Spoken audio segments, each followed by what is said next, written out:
नमस्कार दोस्तों, मैं अमन स्वागत करता हूं आपके अपने YouTube चैनल एजुकेशन हब पे। यह पर्यावरण एक परिचय का 10वां क्लास है और आज के इस क्लास में हम देखेंगे पारिस्थितिकी यानी कि इकोलॉजी के बारे में।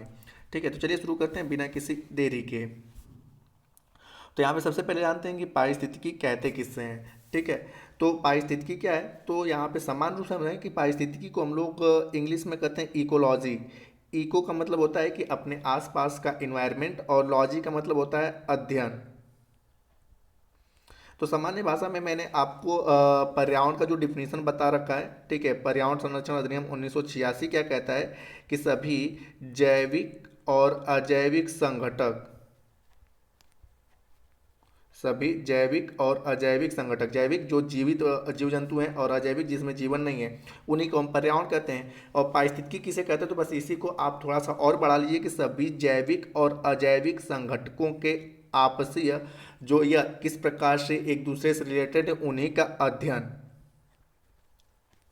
ठीक है, जैविक और अजैविक संगठकों का अध्ययन ही क्या कहलाता है, पारिस्थितिकी यानी कि इकोलॉजी कहलाता है। जैसा कि आप लिखा गया कि पारिस्थितिकी जो है जीव विज्ञान व भूगोल की एक शाखा है जिसमें जीव समुदाय एवं उनके वातावरण के पारस्परिक संबंधों का अध्ययन किया जाता है।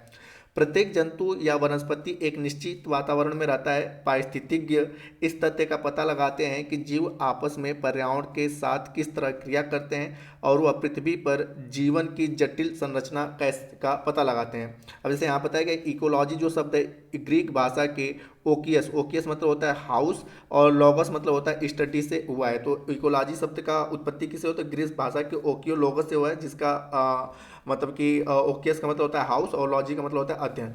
तो अगर आपसे सामान्य भाषा में कोई पूछे तो जो आपने पर्यावरण का डिफिनीशन याद कर रखा है ना कि सभी जैविक और अजैविक संगठक क्या है, पर्यावरण है।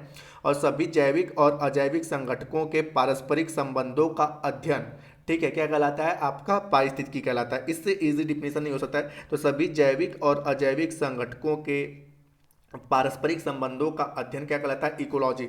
जैसे कि जैविक में क्या आ जाएगा, आप लेते हो जंतु, तो सभी जंतुओं को किसकी आवश्यकता है, ठीक है, ऑक्सीजन की। तो ऑक्सीजन इनसे किस प्रकार से, ठीक है, ऑक्सीजन जीव जंतुओं को किस प्रकार से जोड़ा हुआ है, तो इसी का अध्ययन क्या कहलाता है, पारिस्थितिकी। तो इस प्रकार से हमारे इन्वायरमेंट में जितने भी जैविक और अजैविक संगठक पाए जा रहे हैं वो आपस में एक दूसरे से किस प्रकार से जुड़े हुए हैं, उन्हीं का अध्ययन क्या कहलाता है, पारिस्थितिकी कहलाता है। ठीक है, यहाँ पे कि पारिस्थितिकी के अन्य परिभाषा में कि 19वीं शताब्दी में जीवों पर परस्पर अध्ययन को पहले इथोलॉजी कहा गया, फिर उसके बाद हैक्सकोलॉजी कहा गया और बाद में इसका नाम क्या रखा गया, इकोलॉजी। अब यहाँ पे कि इकोलॉजी अर्थात पारिस्थितिकी शब्द का प्रयोग सबसे पहले किसने किया था, तो यहाँ पे जर्मन के जीव वैज्ञानिक अर्नेस्ट हैकल आते हैं। ठीक है, ये क्वेश्चन कई बार पूछा गया है कि पारिस्थितिकी शब्द का प्रयोग सबसे पहले किसने किया था, तो अर्नेस्ट हैकल। और इन्होंने कहाँ पे किया था, तो इनकी एक पुस्तक उस समय पब्लिश हुई थी, जनरल मोर्फोलॉजी देयर ऑर्गेनाइजेशन। ठीक है, तो इसमें इन्होंने सबसे पहले पारिस्थितिकी यानी कि इकोलॉजी शब्द का प्रयोग किया था। अब यहाँ पे हम आपको बताते हैं कि कई सारी पुस्तकों में ये लिखता है मिलता है कि इन्होंने सबसे पहले इकोलॉजी शब्द का प्रयोग 1866 में और कई जगहों में मिलता है 1869 में। तो चाहे वो सर्वमान्य डेट है, ठीक है, जो ज़्यादातर पुस्तकें किसको मानते हैं, 1869 को, इसलिए इसके नीचे मैंने हाईलाइट कर रखा है। अगर 1869 है तो आप 1866 कर सकते हो, लेकिन अगर दोनों में से किसी एक को चुनना होगा तो आप किसको चुनोगे, 1869 की। सबसे पहले 1869 में अर्नेस्ट हैकल ने, ठीक है, अपनी पुस्तक जर्नल मार्पोलॉजी देर ऑर्गेनिज्म में, ठीक है, सबसे पहले इकोलॉजी शब्द का प्रयोग किया था। ठीक है, तो यहाँ पे ये इकोलॉजी शब्द दिया था। और इसकी अगर बात की जाए कि इस शब्द का प्रयोग सबसे पहले किसने किया था, तो रीटर ने 1885 में। ठीक है, तो यहाँ पे 2 से 3 चीज़ों को याद रखें। अगर आपसे पूछा जाए कि सबसे पहले इकोलॉजी शब्द का प्रयोग किसने किया था, ठीक है, तो यहाँ पर हम क्या कहेंगे, अर्नेस्ट हैकल, क्योंकि इन्होंने किस में प्रयोग किया था, अपनी पुस्तक में। और इसको आम बोलचाल की भाषा में लाने वाले कौन थे, आपके कार्ल रिटर। कब, 1885 में, 1885 में। यहाँ पे एक और चीज़ है यहाँ पे कि अलेक्जेंडर वान हम्बोल्ट को पारिस्थितिकी का जनक कहा जाता है, जो एक पारिस्थितिकी, वनस्पतिक, भूगोल वैज्ञानिक और प्राकृतिक विद और खोजकर्ता थे। ठीक है, तो अगर आपसे पूछ दे कि पारिस्थितिकी का पिता किसे कहा जाता है, तो अलेक्जेंडर वान हम्बोल्ट को। लेकिन अगर आपके ऑप्शन में अलेक्जेंडर वान हम्बोल्ट नहीं है और वहां पे अर्नेस्ट हैकल दिया हुआ है, ठीक है, इसको भी ध्यान रखिएगा कि अरे वहाँ पर इनका नाम नहीं दिया हुआ है और नाम दिया है हाइकल का, तो आप किसको सही करोगे? हाइकल का। हाइकल और अलेक्जेंडर वान हम्बोल्ट दोनों का दिया है, तो आप किसको सही करोगे? आप हम्बोल्ट को सही करोगे। तो आई थिंक यहाँ पे आपको पारिस्थितिकी समझ में आया होगा।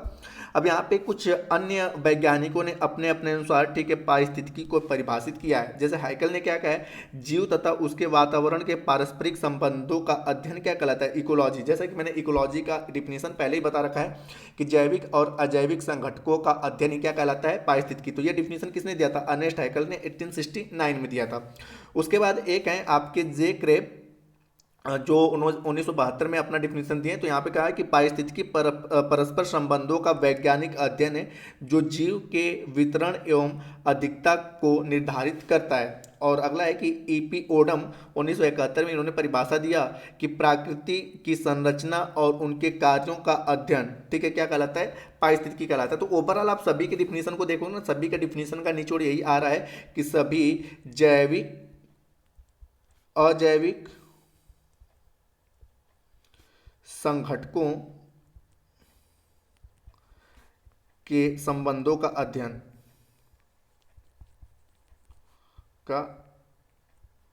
क्या कहलाता है? पारिस्थितिकी। ये तीनों लोगों की परिभाषा से यही निकल के आता है कि हमारे आसपास मौजूद सभी जैविक और अजैविक संघटकों के पारस्परिक संबंधों का अध्ययन क्या कहलाता है? पारिस्थितिकी कहलाता है।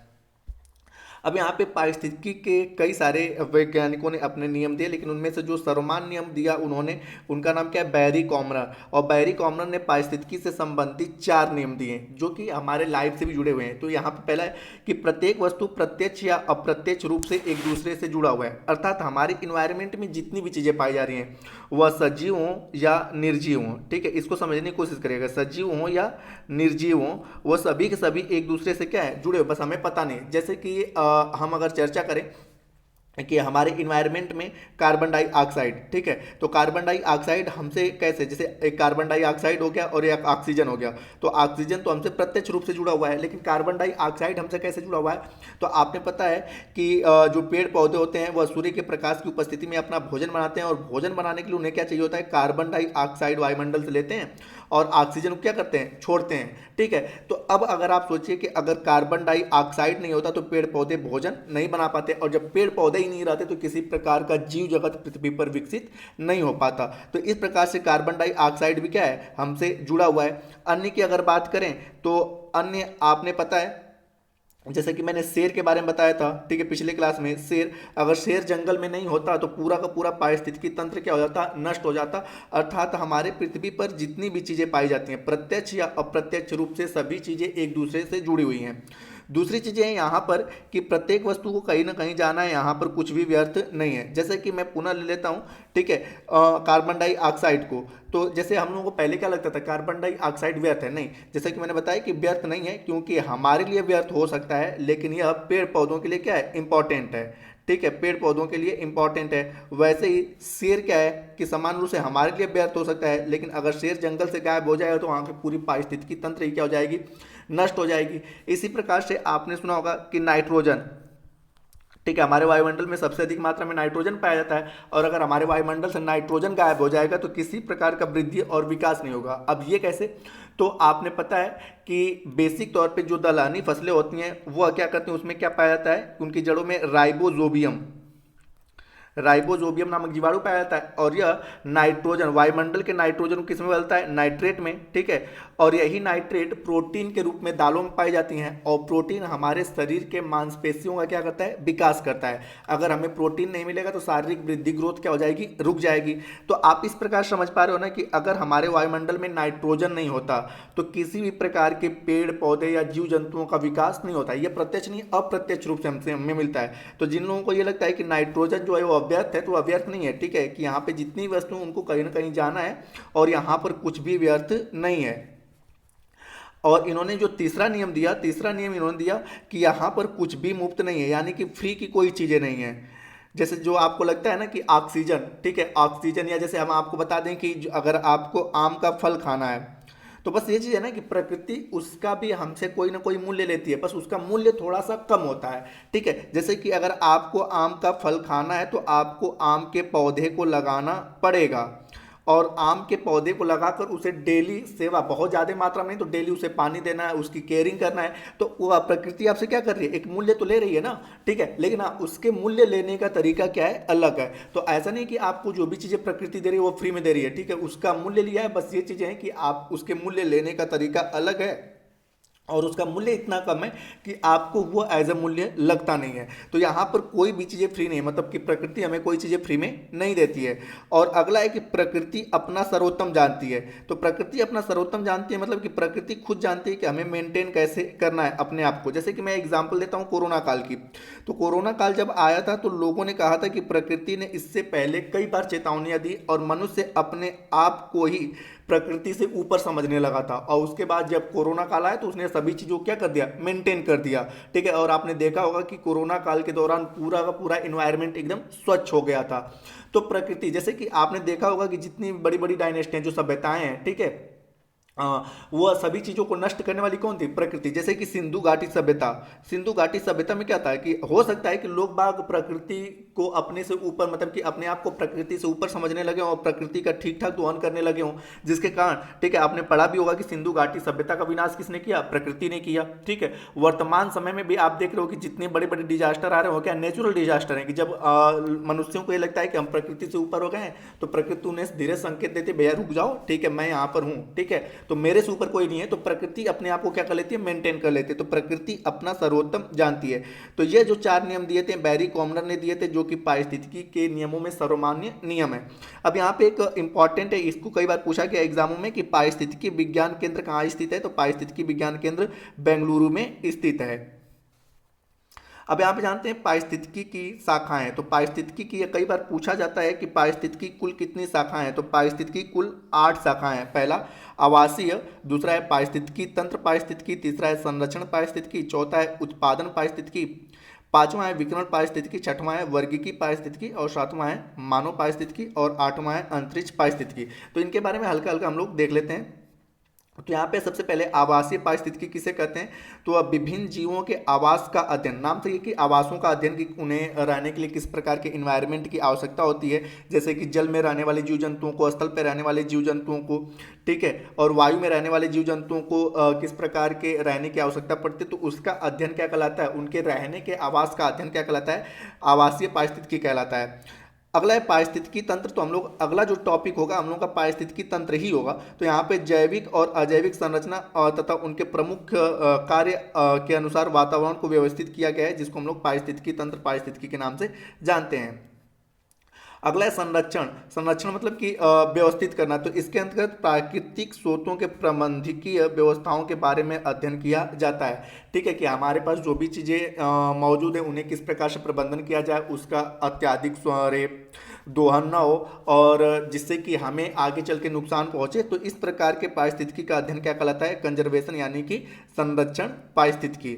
अगला है उत्पादन पारिस्थितिकी। तो इसके बारे में कि इसके अंतर्गत विभिन्न प्रकार के पारिस्थितिकी तंत्र जैसे कि स्वच्छ जल, समुद्री जल इत्यादि उत्पादन तथा पारिस्थितिकी तंत्र के प्रबंधन का अध्ययन किया जाता है। मतलब हमारे पारिस्थितिकी तंत्र में वही चीज़ें जहाँ से चीज़ों को प्रोड्यूस किया जाता है। जैसे पेड़ पौधे क्या करते हैं कि हमें चीज़ों को प्रोड्यूस करते हैं, ठीक है। स्वच्छ जल या समुद्री जल में भी हमें क्या मिलता है, विभिन्न प्रकार के उत्पादक मिलते हैं। तो इस प्रकार के पारिस्थितिकी तंत्रों का अध्ययन क्या कहलाता है, उत्पादन, यानी कि प्रोडक्शन इकोलॉजी।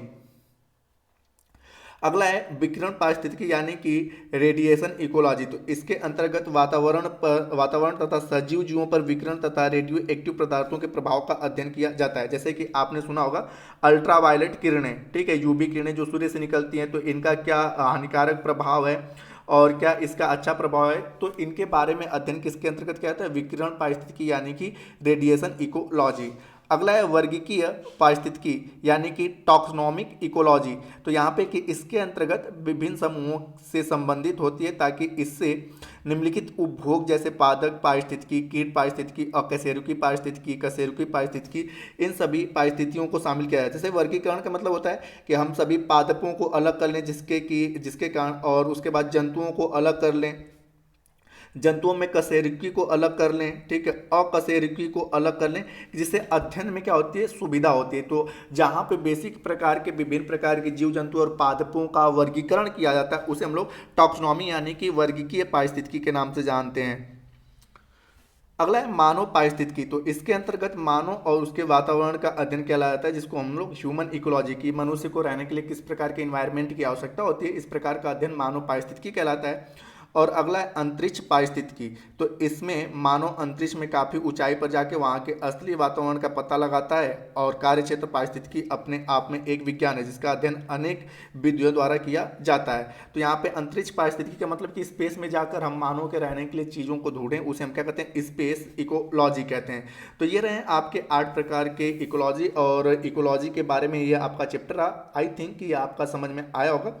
तो अब जो अगला जो आपका 11वां पर्यावरण एक परिचय का क्लास होगा, उसमें हम लोग पारिस्थितिकी से संबंधित क्वेश्चन आंसर को देखेंगे। ठीक है, क्वेश्चन आंसर को देखेंगे। और फिर उसके बाद अगला जो आपका टॉपिक रहेगा पारिस्थितिकी तंत्र रहेगा, पारिस्थितिकी तंत्र रहेगा। तो यह वीडियो आपको लगातार हर रोज या 2 दिनों के अंतराल पर मिलता रहेगा। तो दोस्तों, अगर आपको वीडियो पसंद आया हो तो वीडियो को लाइक करें, कमेंट करें तथा अपने दोस्तों के साथ शेयर करें। और चैनल पर नए हैं तो चैनल को सब्सक्राइब अवश्य करें। इस पीडीएफ को प्राप्त करने के लिए आप हमारे टेलीग्राम से जुड़ सकते हैं, जिसका लिंक वीडियो के डिस्क्रिप्शन में दिया हुआ है। तो वीडियो के अंत तक बने रहने के लिए धन्यवाद। मिलते हैं जल्दी नेक्स्ट वीडियो में।